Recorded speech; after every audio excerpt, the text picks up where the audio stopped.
This video focuses on EMIS Workflow Manager from the GP's perspective.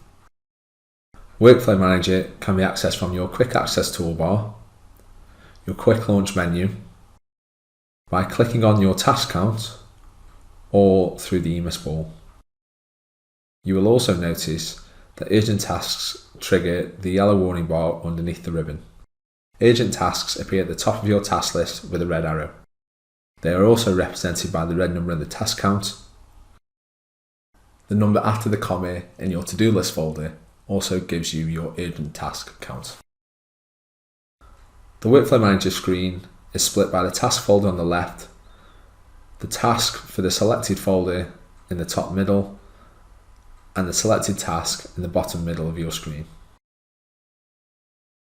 You can change your view by clicking on Workflow View on the left of the ribbon. Here you can select to either view your tasks, the tasks of your deputies, or both combined. A deputy is someone who either you or your system administrator has granted access to view and action your tasks in your absence. You can configure your Workflow Manager settings by clicking on the grey config cog. Here you can set your out of office and choose whether or not to enable your deputies whilst you are still in the office. You can manage your deputies by clicking add and searching for them or deleting them as you wish. You can choose which aspects of Workflow Manager you're granting access for your deputies. Your system administrator can also set up these deputies. You can also select your default send to for your task types. So for example, you could set up all of your prescription tasks to go to your pharmacy team. We recommend you discuss this with your system administrator before changing these settings. Click on the task type and click Edit. There is an option to set the default as the patient's usual GP, but it is more likely that you'll choose a team from the spyglass. Select your team and confirm.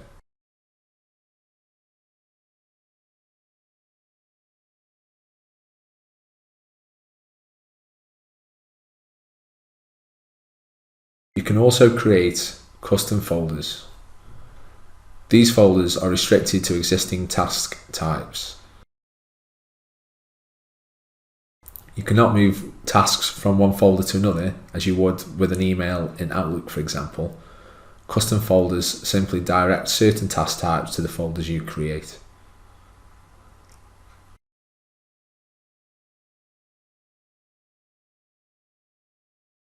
Summary care record settings allow relevant users to send records created by other users. This is normally an administrative, not clinical task.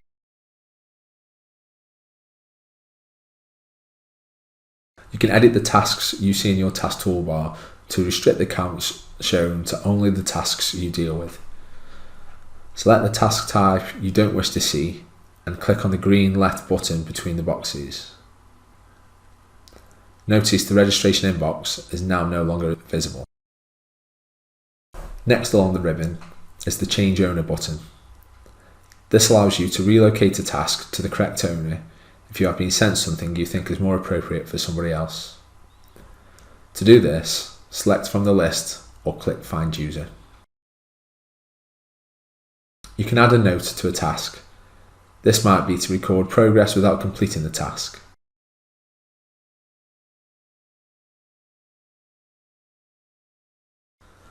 The note then adds the note icon next to the task, and the note can be viewed by clicking on this icon. This can be viewed by anybody else with access to the task. Delete note will remove the note from the task. View history gives you an audit of the task, the type of activity regarding the task, when it was made, and who by, including a description of the activity. You can change the priority of a task by clicking on the High Priority button. You can print your task or selected tasks off from the Print button. Your task list print off looks like this. Your selected task prints off looking like this. To add a task from Workflow Manager, click on the Add Task button. You can also have the Add Task option on your Quick Access toolbar. When the task launches, you must first select the task type. These can be restricted by your practice and therefore can vary from practice to practice. Please note that some tasks, such as patient note and book appointment, are filed into the patient's care record. If your task is non-patient related, you must then enter a subject for the task. For this example, we're going to complete a patient note. This pre-populates the patient field with the patient selected in the Preci bar, but you also have the option to select another patient using the spyglass. You can choose a due date if your task is time sensitive, and select a user or team you wish to send the task to. You can send to a mixture of users and teams if required. Tick the button if you wish for all recipients to action the task. If you do not tick this button and send the task to a team, then the first user to complete the task completes the task for everybody else. Enter your message into the notes box. You have 8,000 characters to type your message, which should hopefully be enough. You can then tick the box at the bottom to make the task urgent if required. If you are satisfied with your task, click Send. The filter button on the ribbon allows you to filter between the different task types you have received. To clear the filter, click the red cross on the right of the filter bar, or click on the Clear Filter button on the ribbon. You can then click Open to go into the task view. This gives you a more focused view on the task and opens a tab for the task. This view allows you to move quickly through your tasks using previous and next buttons on the ribbon, as well as giving you the task menu that we'll run through in a moment. To go back to the previous view, click Close. To reply to a task, click the Reply button on the ribbon and choose whether to reply to sender or reply to all. The task reopens for you to type your message, which is entered in blue as opposed to the previous task's grey. You can still change the other settings, such as who needs to action the task and the urgency. You then have an option to send and complete. This will complete the task sent to you, or you have an option just to send, meaning the task stays open for you. You can forward a task to a third party. This time you will also have to choose the user.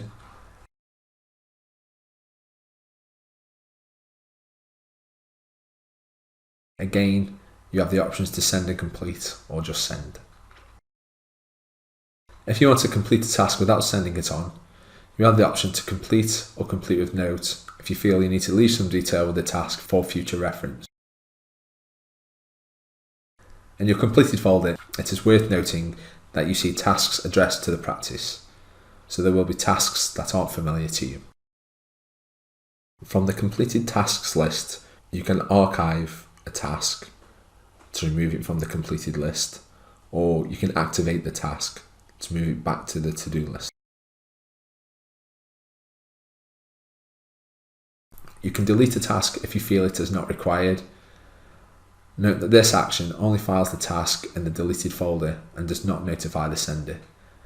This should only be done if the task is completely unnecessary. You also have the option to batch process tasks.